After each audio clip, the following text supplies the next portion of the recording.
a little better, right? Yes. Yeah. You'll be able to see Think the so? words on the back and everything. Okay. better, Okay. too. Yes, sir. That's weird. Absolutely. That thing just disappeared. Thank you. Hi. So, I'm recording this lecture on research and your research assignment, just in case I am not able to make it the first week of class, or if you're not able to make it, you can view this lecture on how to do basic tax research and some information on the research memo that you have to write. So this right here is called Checkpoint. You can see this up at the top on the screen. You can see Checkpoint right there in the orange. Checkpoint is a subscription that is maintained by the school. If you go to the library's website and then you click on research and then you go to accounting, you can see some popular platforms that are used in accounting. I am in Checkpoint. Checkpoint is used exclusively for tax.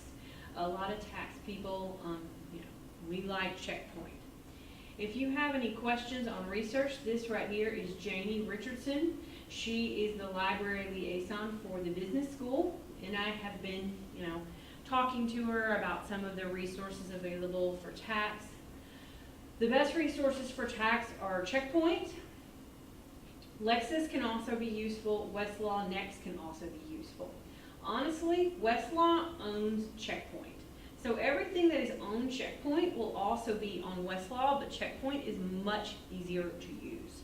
So from a practical standpoint, I usually use Checkpoint, and I only use Lexis in one circumstance, and I'll show you what that is. Let's see. All right, so let's go to Checkpoint. You click on Checkpoint, you're taken to this home page right here for Checkpoint. This is what the home page looks like. So, again, this is where you would start for tax research. Another good thing outside of research for Checkpoint, if you go to this tab right here that says News, this is a good way to keep up to date with tax news and tax headlines, whatever is going on right now. You can also find, headlines right here. You can find that here on news, headlines, that kind of thing. So let's talk a little bit about research. So the most important be-all, end-all source for tax law is found in the Internal Revenue Code. You probably know that. If you are searching for the Internal Revenue Code, you can hit Find Search and then Find by Citation, and then you can enter your code section right here. Under Current Code, I'll just put Code Section 351, search, look at that, there you go, Code Section 351. Checkpoint is awesome in that if you go to a code section, which as I said really is, the pinnacle for tax law, you can see these tabs up here at the top. You can click on any one of these things from this code section. So explanation, annotations, this is a separate type of secondary material. The regulations, that's important. So if we want to know what the regulations are for this code section, we would click on regs and go over here. You can see links on the side. These are the regulations available for this code section. So regulations are written by the Treasury Department. The code is written by Congress. Both are very, very authoritative sources of tax law. So if I wanted to look at, say, we have PROP reg, that means proposed reg. And if it doesn't say PROP, if it just says reg, that means it's a regular reg. You can click on it and it'll take you to this regulation. You can read through. One cool thing about Checkpoint, you'll notice, like for example, we have this little compass. If you scroll over the compass, don't click on anything, but if you scroll on it, it tells you, this is very handy when you're writing your memo, it tells you basically where you are in this regulation. So if you just scroll over this one, you are in Regulation 1.351-1C1. So that's good to know because you are responsible for doing citations in your assignment. And if you go down here, you can see you're in 1.351-1C1, one little I. So that kind of tells you where you are. All right. And then if you could see these tabs up here at the top for additional things, okay? So we could have committee reports. Committee reports are the reports that are drafted when the code section is being argued in the Congress. These are the reports that are drafted by Congress, and you can, get an idea of what was being argued, what was important, why they wanted to change it, that kind of thing. Prior regs, if there are any kind of regs out there that have been overturned, you can go to that. The Federal Tax Coordinator, if you click on this FTC, this can be very important. These Federal Tax Coordinators, you can see it links over here to the side. This is all secondary material. What does that mean? It means it is generated by commentators, academics, practitioners, someone who's not a lawmaker, basically. And they draft these explanations to just sort of help regular people understand the law. Now, these are not law. Secondary materials such as law review journals, treatises, these types of Federal Tax Coordinator, not law, but a great place to go to get in layman's terms, explanation of the law. It's one reason why it's good. The second reason why it's good, why I love to use secondary material first, if you look down here at the bottom, these footnotes tell you where the primary law is. So if you read this paragraph up here at the top, it explains what the code section says or what the regulation says, and then the footnote itself will take you to the primary law. Why do you need to know that? Because when you're writing a memo to a client or when you are doing this assignment, you want to make sure you're using primary sources of law. Your code, your regs, your revenue procedures, there's one down here, you can see your revenue rulings, things that have been generated by lawmakers or by the IRS, something like that. That's what you want to use to rely on your arguments. That's what you want to citate. Secondary material is great because it gives you a layman terms, this is what the law says, one. Two, it also will give you citations here at the bottom, and these are great places to go to read the actual primary law, which is what is acceptable to cite in a memo to a client, or to the IRS for that matter. Okay? So, as I said, there's two different ways to search. One is find by citation, which is what I just did. And if you look here, these are all the different citations you can have. Current code, regulations, preambles to regulations. Now we go to cases. You can, depending upon what reporter, what court you're in, this is where you would go to find the case. Rulings, revenue procedures, notices, announcements. This is where you would type in your citation for that, and so forth and so on. Another way to search is keyword search. So if you go to keyword search, you could type in, let's say you wanted to know more about the meaningless gesture doctrine. So you could type in meaningless gesture.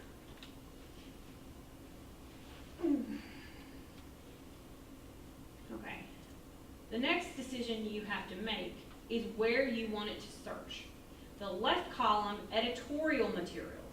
This is all your secondary sources. So these are all your commentators that come in, your academics, your practitioners that come in and discuss the law. On the right side, right up here, we have our primary source material. So this is your case law, your regulations, your code, your IRS publications, revenue rulings, things like that, committee reports, all that's considered to be primary law, and these are the things that are acceptable to cite in a memo to a client. That's not to say that you can never cite editorial material in a memo to a client. You can, but only if there's not really any other primary material available to cite. And I have posted to D2L a sample client memo that I wrote. It was a draft format and it has been redacted. But one thing you should note is I do not cite a whole lot of secondary material in that memo. There are a couple times that I do, but it's really just because there's not really any primary material on point.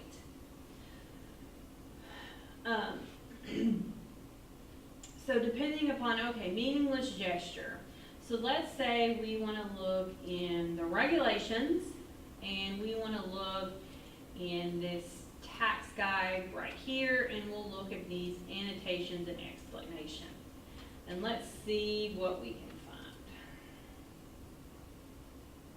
So we found two annotations, two explanations. We found some information in proposed regs and in preambles to regs. So let's go over here to these explanations here. This is related to, so this is secondary material. So if you go here, you can get an idea of what this meaningless gesture doctrine is, where it's related, what the code sections and the reg sections are that are at play here, and figure out where to go to look at primary material, etc. Let's see. Another thing I would like to show you is this table of contents. This can be helpful if you're not really sure where to look in the code. So if you go to table of contents and then you go to federal library, then federal source material, then code, regulations, committee reports, and then internal revenue code, current code. This shows you all the different subtitles that are in the current internal revenue code. We're going to be in subtitle A in this class for the most part. We're going to be in chapter 1 for the most part. Now subchapter, what subchapter are we in? This is a class on corporate tax, so we're going to either be in subchapter C for C Corps, and later on in the semester we'll be in subchapter S for S Corps. We will spend the most of our time in subchapter C. So then you can expand subchapter C, and as you can see, it's divided up into parts. So let's say you have a specific question about a liquidation. Well, then you can read, okay, what part do you think I'm going to be in? Well, here's a part, corporate liquidations. So then you could expand, say, okay, well, what I'm interested in is the effect to the corporation. Well, now you can see effects on the corporation. You can expand that. And then now we can get to the individual code sections involved. Gain or loss recognized, non-recognition, stock purchases. I'm not really sure which one I want, so maybe you just have to go in and read them all. So you click on code section 336, and if you read through 36 and you say, I'm not really sure what this is saying, the next place you would want to go to is, of course, your explanations, your annotations, or your federal tax coordinator. All these are your secondary materials and a great place to go to get a layman's definition of what the law is and to get citations to take you somewhere else.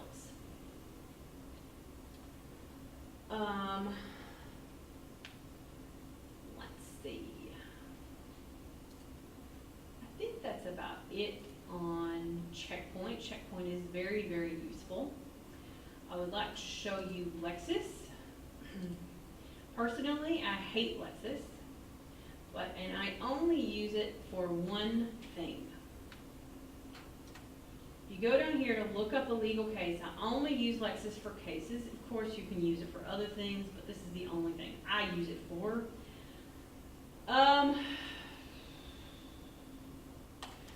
If you know the citation, which is great, you could enter the citation right here. If you know the parties, you could try this too. I'm going to put Lucas v. Earl right here, or you can search by topic, which is Lexis's topic search is not very good. Lucas v. Earl. Supreme Court case, it's a tax case. So let's go click on Lucas v. Earl. Alright. So this is the case. You can find this exact same case in Checkpoint. You can do it the exact same way while you search by parties. Not a big deal. One thing I like about Lexis is it gives you this nice case summary up here at the top that's highlighted, and it gives you the outcome of the case. I like that you can see this immediately and you can find it.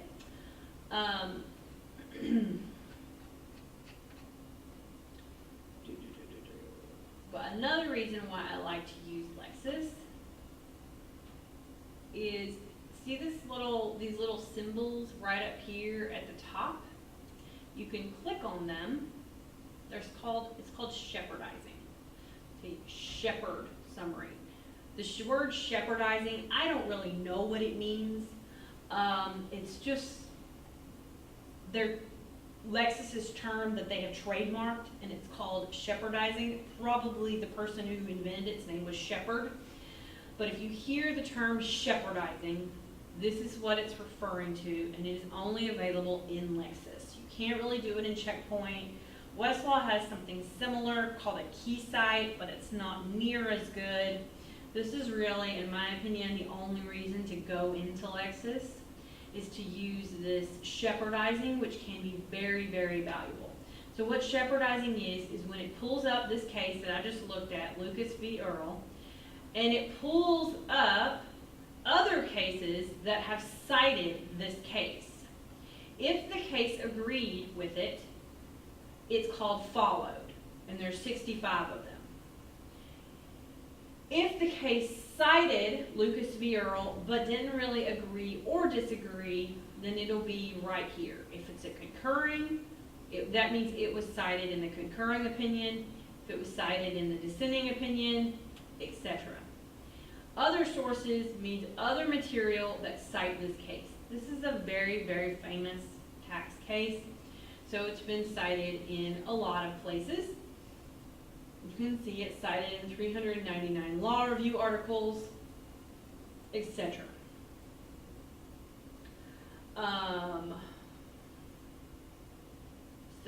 And then this is the prior history.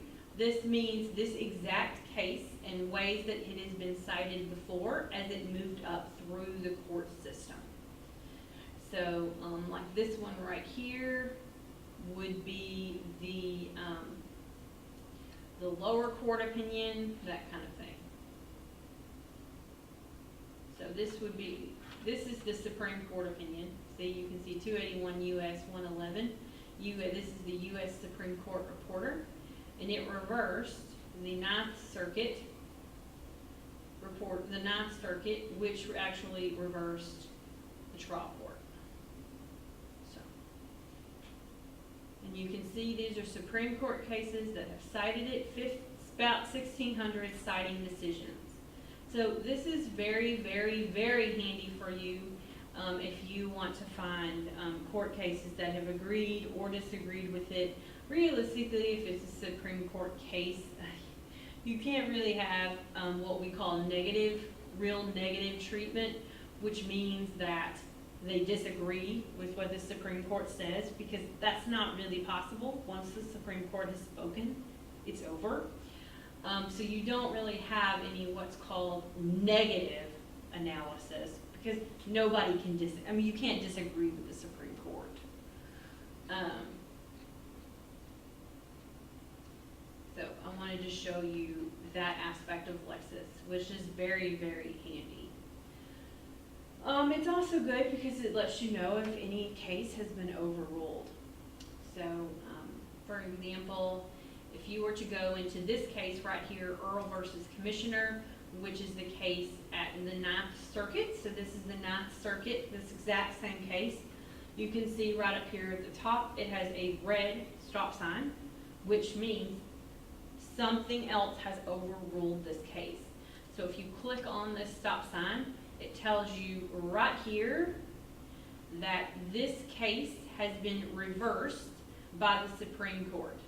So, reverse, so that's how that works. I'm gonna go to the next video, okay? Hit pause and go to the next one.